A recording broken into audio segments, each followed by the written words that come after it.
আসসালামু আলাইকুম। বাইকটা হচ্ছে GSX-R, সবাই চেনেন। আর এই বাইকটার হচ্ছে সমস্যাগুলো ফেস করেন, যেটা সবাই হচ্ছে আপনার আমি দেখাই একটু প্রবলেমটা।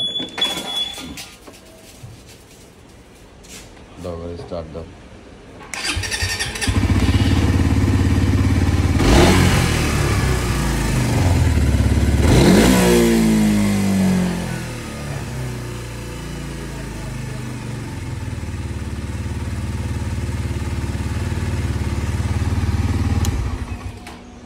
কতটুকু বুঝতে পারেন জানি না, যারা GSX-R চালান তারা বুঝতে পারবেন। কারণ আরপিএমটা মানে আপনার যখন সুন্দরভাবে নামানোর কথা সেটা নামে না, এটা ধরে ধরে নামতেছে এবং আরপিএমটা অনেক হাই ছিল।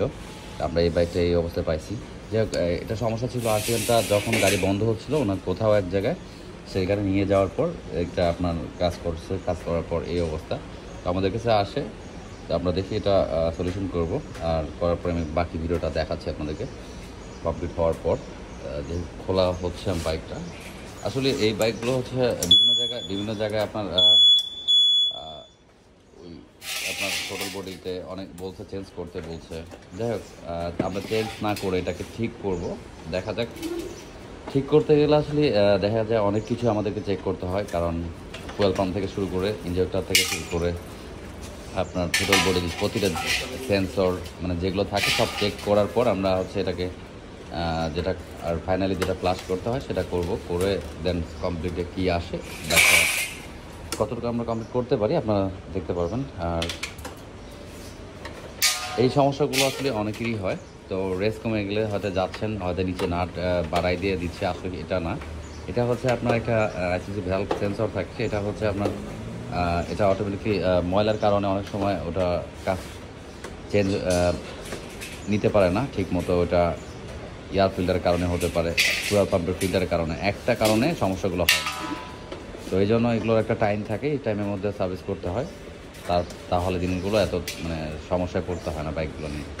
এরপরে দেখেন একটা এই স্টার্টের বন্ধ হওয়ার সাবজেক্ট নিয়ে অনেক কিছু ব্যাটারি চেঞ্জ করতে হয়েছে। আসলে সেলফ মারতে মধ্যে স্টার্ট হয় না, তখন তো আপনার ব্যাটারি রিপ্লেস করতেই হবে। তো এই ধরনের সমস্যাগুলো ফেস করেন অনেকেই। আমি GSX-R এর আগেও আমি ভিডিও দিয়েছিলাম আপনাদের এই তথ্যগুলো দিয়ে। তো আসলে আমার কাজটা হচ্ছে দেখে যে আপনারা করবেন, সেটা করতে গেলে আসলে ওইভাবে সম্ভব না। কারণ এই বাইকের কাজটা হচ্ছে অন্য বাইকের মতো না যে দেখাবো আপনাদেরকে। আসলে দেখানোর মতো কি এইগুলো কাজগুলো হচ্ছে আমি তারপর শর্টকাটে আপনাদের দেখাবো, এই কাজগুলো করবেন না। মানে আপনার সেন্সরের কাজগুলো হয়তো দেখা যায় অডিটিং মেশিন যদি আপনাদের নাই, ওইটাতেও আপনার কাজ করা যায়। আপনাকে না খুলেও আপনার ওই সেন্সর যদি কোনো উল্টাপাল্টা থাকে সেটা আপনার ওবিডি দিয়ে আপনি ওইটা কাজ করা যাবে। যদি আপনাদের এই মেশিনগুলো তো সাধারণত সবারই আছে, কারো নাই যারা কাজ করেন। তো আসলে ক্ষণিকের সেই সময়টা আপনি কাস্টমারকে দেওয়ার জন্য হয়তো দেখা যায় সে বিপদে পড়ে গেছে, গাড়ি বন্ধ হয়ে যাচ্ছে, সেই মুহূর্তে আপনি কী করবেন? হ্যাঁ, এতটুকু করতে পারেন, যেটা টোটাল বডির নিচে যে অ্যাডজাস্ট একটা নাট থাকে সেটা একটু বাড়িয়ে দিতে পারবেন, জাস্ট লেন্সটা একটু ধরে রাখার জন্য। সে অন্তত সেইখান থেকে ভালো একটা জায়গায় আসতে পারবে। এই কাজগুলো করে দিতে পারবেন, সেটা হেল্প হবে তাদের কাস্টমারের জন্য দূরে বিপদে পড়ে।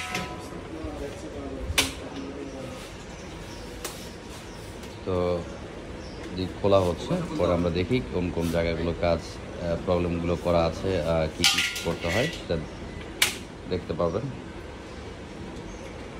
আর আমাদের ঠিকানা হচ্ছে Uttara house building, sector 7, road number 33, house number 6, FI model. Google ম্যাপে গেলে আপনি পাবেন, FI রিপন দিলেও চলবে, তাহলে সার্চ দিলে আপনি গুগল ম্যাপে পেয়ে যাবেন। যারা দূর থেকে আসবেন, ফেসবুক পেজে আপনার যারা নাই, ফেসবুক পেজটা হচ্ছে FI রিপন বাইক ডক্টর, এই নামে আপনি গুগল ম্যাপের লোকেশন সবই পাবেন মোটামুটি, ওই জায়গায় সব দেওয়া আছে। আর যদি আসার দূর থেকে যারা আসবেন একটু ফোন দিয়ে আসবেন, কারণ দূরের মানুষগুলো যখন আসবে তো অবশ্যই তাদের ওইভাবেই কাজ করে আবার চলে যেতে হয়। তো যাই হোক, খোলা শেষের দিকে, অলরেডি এই সাইডেও খোলা শেষ, আরও খোলা হচ্ছে।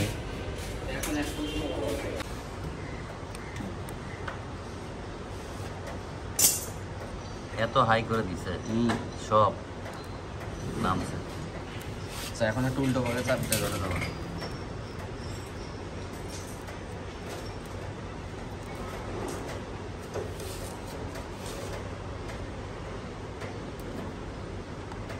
সাইডে দাও দেখি।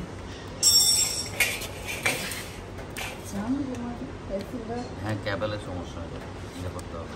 ক্যাবেলটা চেঞ্জ করো। এবার আর কি যাচ্ছে ওটা আগে শেষ করো, তারপরে পাল। অফিসের বাইকটা কমপ্লিট হয়ে গেছে, আমরা চেক করি।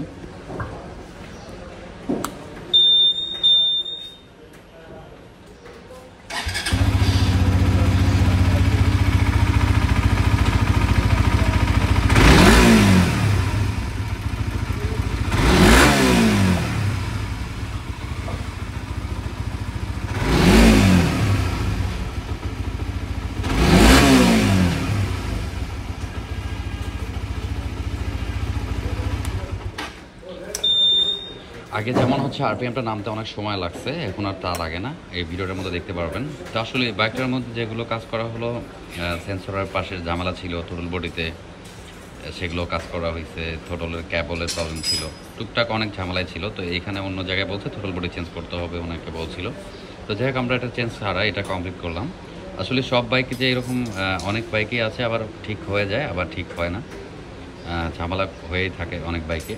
তো যাই হোক আপনাদের এই সমস্যাগুলো থাকলে আপনারা আসতে পারেন, নক করতে পারেন। অবশ্যই ভিডিওটা ভালো লাগলে লাইক এবং শেয়ার সাবস্ক্রাইব করবেন। আল্লাহ হাফেজ।